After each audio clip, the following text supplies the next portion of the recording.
Bismillahirrahmanirrahim. Assalamualaikum warahmatullahi wabarakatuh. Salam kolaborasi. Pembelajaran daring kolaborasi antara Universitas Tekom dan juga Sekolah Tinggi Ilmu Ekonomi, Studi Ekonomi Modern untuk mata kuliah Technopreneurship.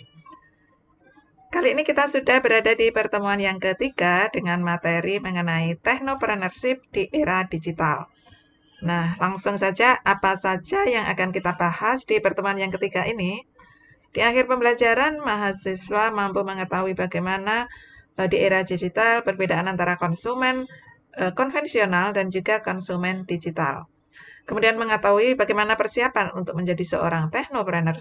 Kemudian mengetahui aspek pembentuk karakter entrepreneurship, mengetahui dampak technopreneurship, dan juga mengetahui program dan kebijakan yang dijalankan pemerintah untuk mendukung technopreneurship. Baik, langsung saja yang pertama adalah konsumen konvensional vs konsumen digital. Technopreneurship di era digital tentu saja berbeda dengan konsumen di masa tradisional. Konsumen tradisional itu kita bandingkan dengan konsumen yang digital, sebetulnya ada persamaannya. Yang utama adalah bahwa di dalam membeli suatu produk, tentunya mereka mengkonsumsi itu sebagai kegiatan untuk mengurangi, menghabiskan dari manfaat suatu komoditas barang ataupun jasa yang tersedia untuk memenuhi kebutuhan masyarakat. Nah, ini adalah mengkonsumsi sama. Kemudian perilaku mereka di dalam mengkonsumsi barang itu adalah tujuannya untuk kesejahteraan masyarakat sendiri. Nah, dari persamaan tersebut tentunya ada perbedaan di masa tradisional, konvensional maupun yang era digital ini. Nah, perbedaan mendasar secara online, sedangkan bisnis konvensional pelayanan penjualan dengan melakukan pembelian datang di toko secara fisik ataupun kantornya. Nah, ini yang membedakannya. Kemudian dari sisi target untuk pasarnya tentu saja dengan adanya bantuan internet, jangkauan pasar untuk bisnis online itu lebih luas dan tentu saja tanpa batas 24 jam mereka bisa mengakses.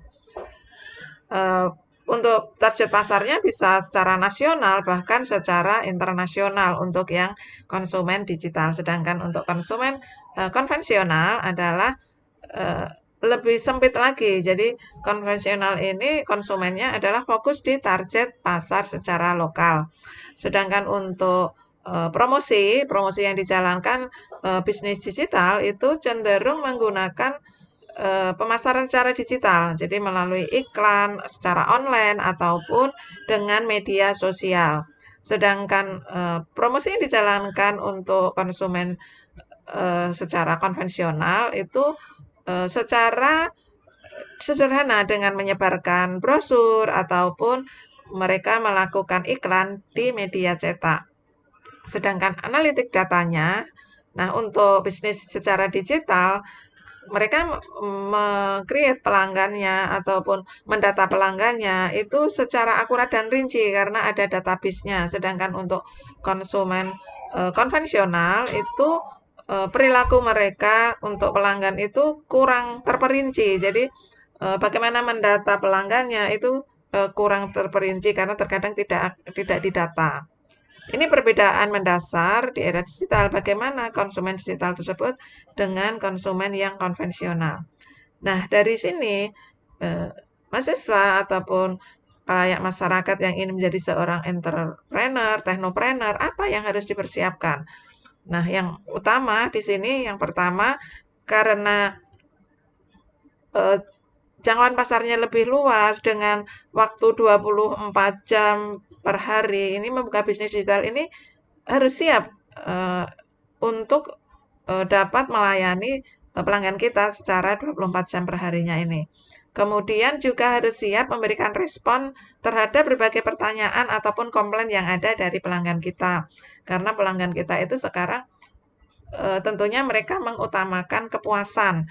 Nah, dari kepuasan tersebut apabila dirasa belum sesuai dengan yang mereka kehendaki, mereka akan melakukan komplain ataupun akan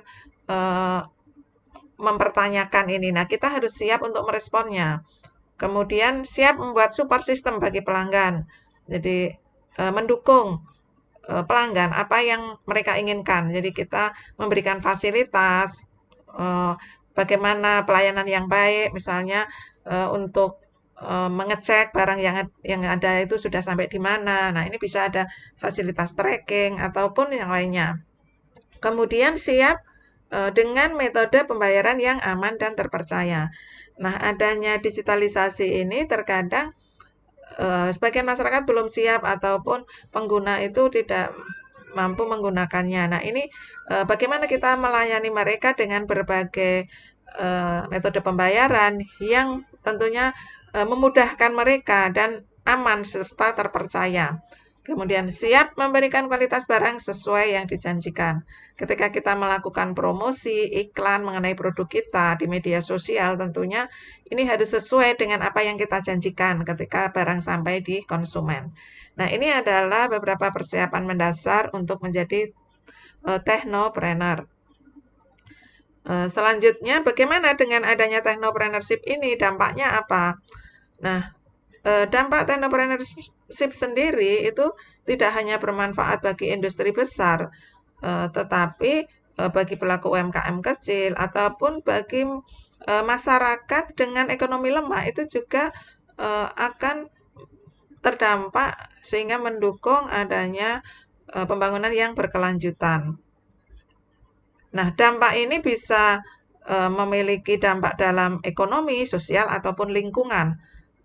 Misalnya untuk dampak ekonomi dari technopreneurship adalah dengan munculnya startup bisnis yang baru ini tentunya akan menciptakan lapangan pekerjaan yang baru, adanya banyak peluang pekerja baru di sana, meningkatkan efisiensi dan produktivitas dengan mengadopsi digital. Ini tentunya produksi bisa dihasilkan lebih banyak ataupun biaya bisa lebih efisien. Kemudian menggerakkan dan menciptakan peluang bisnis pada sektor bisnis yang lain. Nah, adanya sektor bisnis baru tentunya akan menggerakkan sektor bisnis yang lain.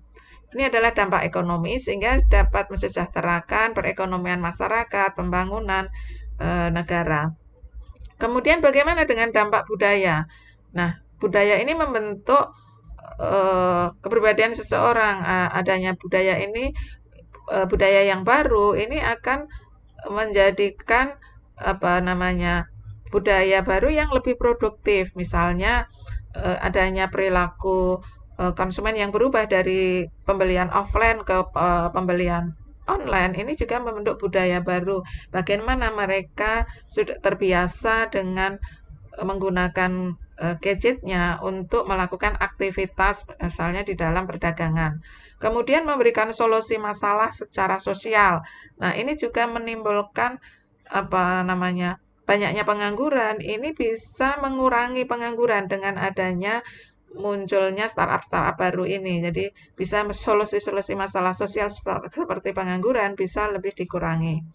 Kemudian dampak lingkungan dengan adanya muncul bisnis-bisnis baru ini akan lebih banyak memanfaatkan bahan baku dari sumber daya alam yang ada di Indonesia ini bisa dikembangkan atau digunakan lebih produktif lagi.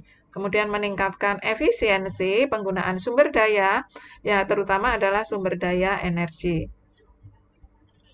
Nah, selanjutnya manfaatnya apa dengan adanya technopreneurship ini?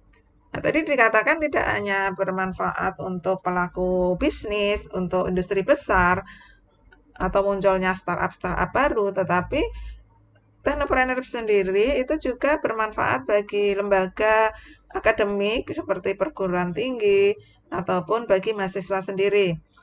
Perguruan tinggi sebagai fasilitator ini akan menjadi bentuk tanggung jawab mereka bagaimana menuluskan sarjana yang memiliki skills, keterampilan yang siap untuk menjalankan wirausaha ataupun sebagai seorang technopreneur.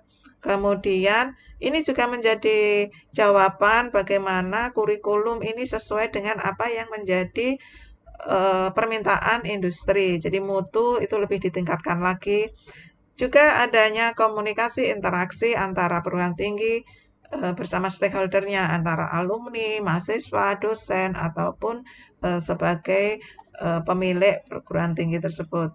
Kemudian bagi mahasiswa sendiri tentunya ini menjadi pencerahan suatu alternatif pekerjaan, profesi baru, tidak hanya ingin bekerja di kantoran ataupun ingin menjadi ekonom, manajer, atau yang lain sebagainya, tetapi sebagai seorang technopreneur, entrepreneur, maka ini menjadi alternatif baru di dalam profesinya.